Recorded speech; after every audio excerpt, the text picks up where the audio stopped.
Bhopal history forum के इस episode में आप सभी का स्वागत है, इस्तकबाल है। एक बड़े अंतराल के बाद हम दोबारा फिर भोपाल हिस्ट्री को आपके सामने पेश करने के लिए मौजूद हैं। अंतराल की कई वजहें थी। हमारे साथी अशरफ रिजवाई के घर में भी गमी हो गई थी और मेरे भी दो छोटे भाइयों का इंतकाल हो गया था, इस वजह से हम लोग थोड़े डिस्टर्ब थे। लेकिन अब हम फिर उसी जोश के साथ आपके साथ मौजूद हैं। मेरे साथ मौजूद हैं खालिद गनी साहब, रिजवानुद्दीन अंसारी साहब और अशरफ रिजवाई साहब। कैमरे के पीछे मोहम्मद अमान खां और मैं शाहनवाज आपके सामने मौजूद हूँ। हम अभी तक सुल्तान जहां के जीवन के सिलसिले में आपसे बातचीत कर रहे थे और अब सुल्तान जहां का कुछ उनकी हुकूमत का कुछ आखिरी वक्त जो है और उथल पुथल, अब इस एपिसोड में हम आपको जो है वो बताना चाहेंगे। मैं अशरफ रिजवाई साहब से दरख्वास्त करता हूँ कि वो इस एपिसोड को आगे बढ़ाएं।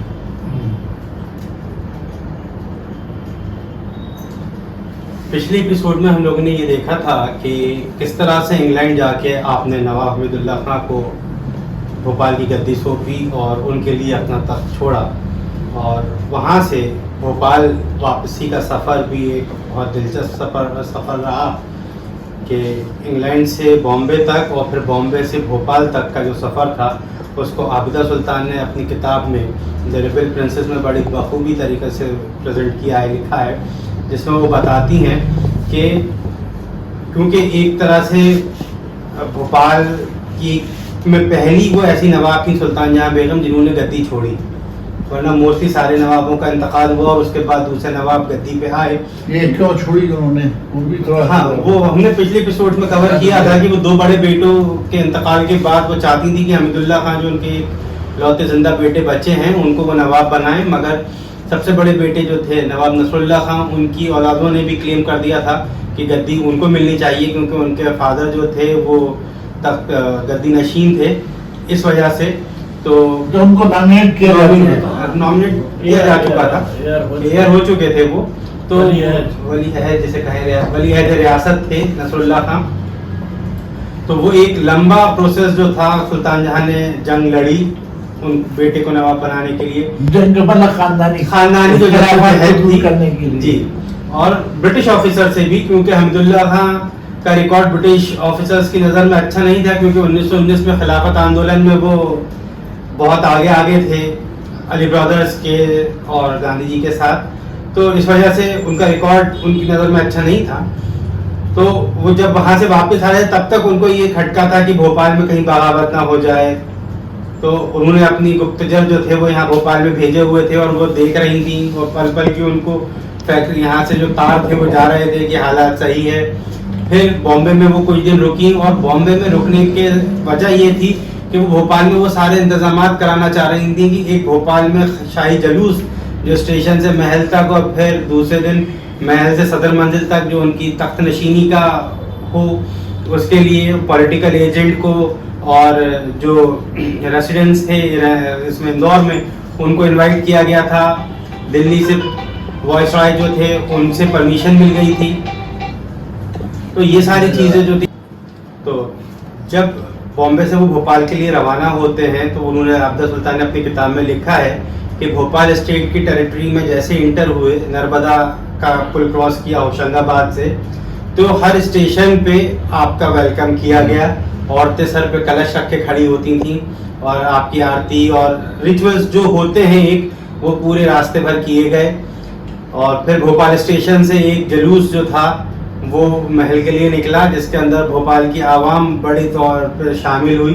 जिस मोहल्ले से वो जुलूस निकला, आपकी गाड़ियाँ, तो लोग आपके साथ चले बाकायदा। और ये नवाब साहब जो थे वो सबसे मिलते हुए पूरे भोपाल में बैनर लगाए गए थे।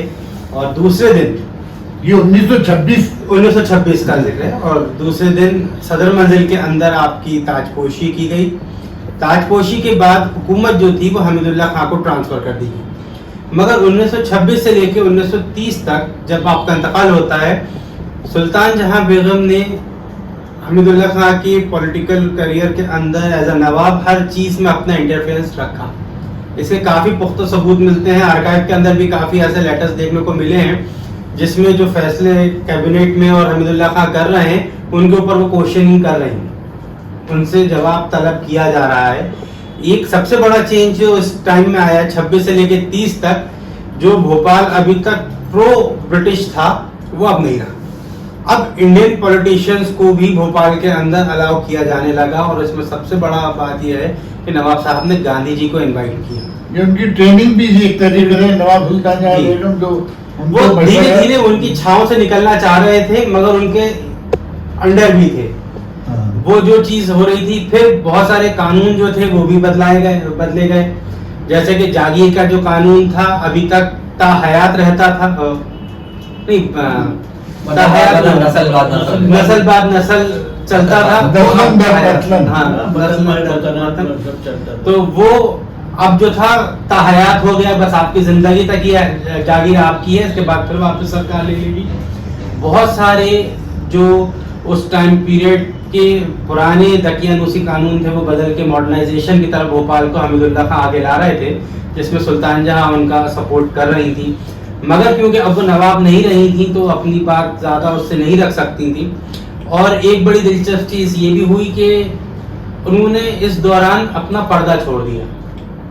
अब तक वो पर्दा करती थी क्योंकि वो एक सर्टेन एज पे आ चुकी थी, दादी बन चुकी थी और इस्लामिक उसको देखते हुए उन्होंने पर्दा को छोड़ दिया था। ऐसा छोड़ा तो उन्होंने कि बुर्का तो पहनती थी लेकिन नकाब पलट लेती थी, ये ना बुर्का पहनती थी झूले का, लेकिन नकाब पलट लेती। तो ये कोई दिलचस्प चीजें थी जो इस पूरे सिनेरियो में रही। फिर धीरे धीरे उनकी तबीयत खराब हुई और आपका गॉलब्लैडर का एक ऑपरेशन होता है जिसके बाद आप सरवाइव नहीं कर पाती और 1930 में आपका इंतकाल हो जाता है। इसी सिलसिले में आगे कुछ आरिफ अंकल बताएंगे।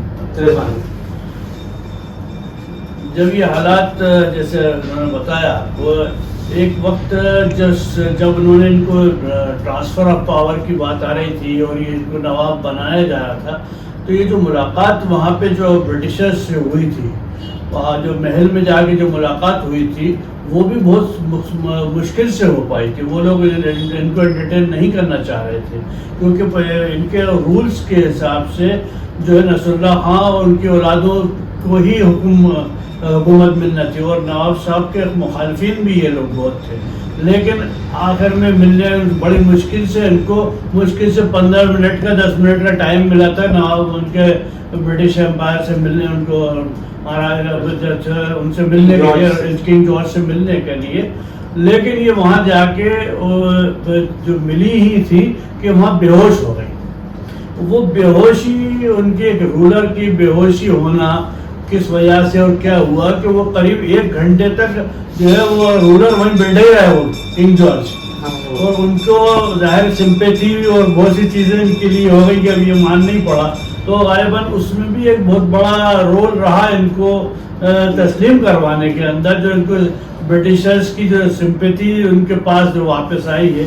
उसके बाद इन्होंने अनाउंस किया है इनको, और उन्होंने तरीका बताया कि इसमें तरीका ये कि आप यहाँ से जब जाएंगी तो जाने से पहले आप यहाँ से पहले अपने आप को विड्रॉ करेंगी, तब जाके उनको अपॉइंट कर सकती है। तो ये रूल अमेंडमेंट के हिसाब से था, नहीं तो पहले ये रूल्स नहीं माना जाता था क्योंकि आपको देना जो औलाद मरने के बाद ही हो रहा था अभी तक, जैसा कि उन्होंने बताया कि डेथ के बाद ये रहता है कोई भी वली रहता है सक्सेशन वहाँ। तो अब आपने जब अपनी मर्जी से कर सकती हो तो ठीक है, हमने इनको बिठा दिया, ये तो कर सकती हो। लेकिन डेथ अगर हो गई तो फिर तो ये रूल भी उसी वक्त इनको समझाया गया कि ये तो इसलिए उन्होंने फौरन इस काम को किया और इनको यहाँ ले आया। तो अब भोपाल के हालात भी जाहिर है कि जब एक बार एक्सेप्ट हो गया तो नसरुल्लाह खां की जो औलादें थी ये सब, इनको भी बहुत मुश्किल वक्त था, तो वो लोग भोपाल छोड़ के चले गए यहाँ से।